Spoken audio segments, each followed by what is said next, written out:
তারপরে তোমার মা ফাতেমার কথা আছে, আলীর কথা আছে, উমর রাদিয়াল্লাহু আনহুর কথা আছে, যত সাহাবাগণ আছে ওনাদের আছে, 4 খলিফা ওনাদের বিষয় সব কিছু মানে বয়ান করা আছে।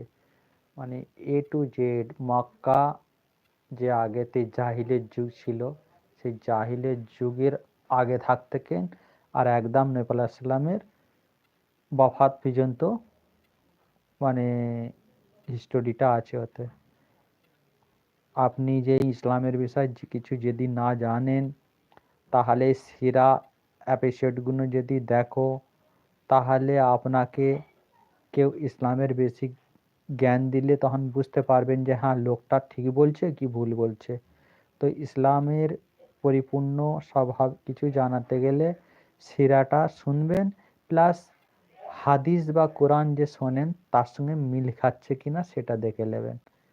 আমি যে বলছি আমার কথা শুনেই যে দেখতে হবে তার কোনো মানে নেই।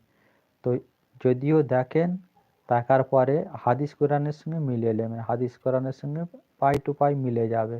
যেসব কথাগুলো যেভাবে জ্ঞান শিক্ষা দিচ্ছেন বলছেন সেসব হাদিসেও আছে, কোরআনেও আছে। তো হাদিসে বা কোরআনের কথা যখন কেউ বলে আলেম মাওলানারা, তারা তার সবটার বলতে পারছে না, একটা চ্যাপ্টার হয়তো বললেন। যদি আলীর কাহানি বলে আলীর বললেন, বা মোহাম্মদ সাল্লাহ সাল্লামের বললে একটুখানি বললেন। পুরো মোহাম্মদ সাল্লামের পুরো জিন্দগির বিবরণ কি দিতে পারবে একটা জলসাতে? তা পারবে না। তো একটু একটু করেই সব আলেম মাওলানারা বলেন। কোরআন শরীফে যে এক একটা সূরার অনেক ব্যাখ্যা, একটা পুরো সূরার যদি মানে পুরো ব্যাখ্যা দিতে বসে আলেম মাওলানারা বায়ান হিসাবে, পুরো রাতকে রাত দিনকে দিন কেটে যাবে।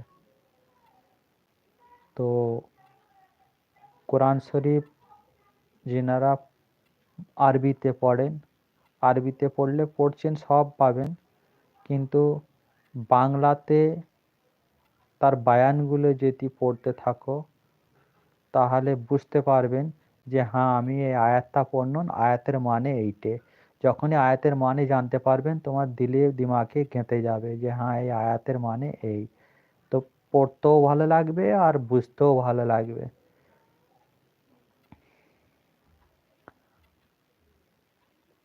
তো কোরআন শরীফ পড়তে গেলে আরবি প্লাস তার মানে এই দুটোই পড়তে হবে, তবে আপনার রুহু সুকুন পাবে, দিমাগ সুকুন পাবে, নিজের মনটাও ভালো লাগবে।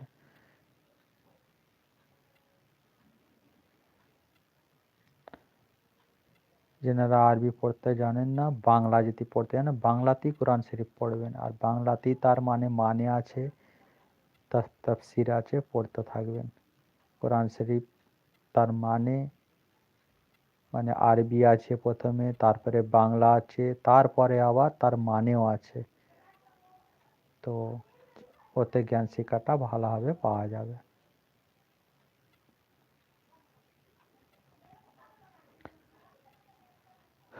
লাইভটা কে কোথা থেকে দেখছেন কমেন্টে জানাও, বা লাইভটাকে শেয়ার লাইক করে দেবেন। বলার মধ্যে কোনো ভুল ত্রুটি হলে মাফ করে দেবেন।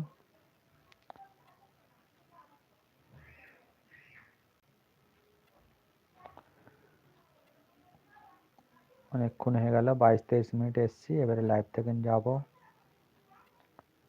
ফটাফট লাইভে জুড়ে যান, কেউ কিছু বলার থাকলে কমেন্টে জানাও।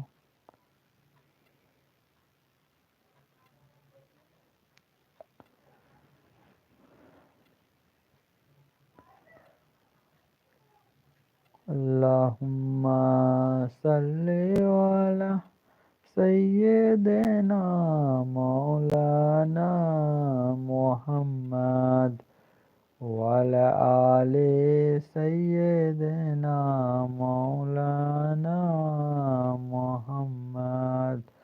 আল্লাহুম্মা সাল্লি আলা সাইয়্যিদিনা মাওলানা মুহাম্মদ ওয়ালা আলি সাইয়্যিদিনা মাওলানা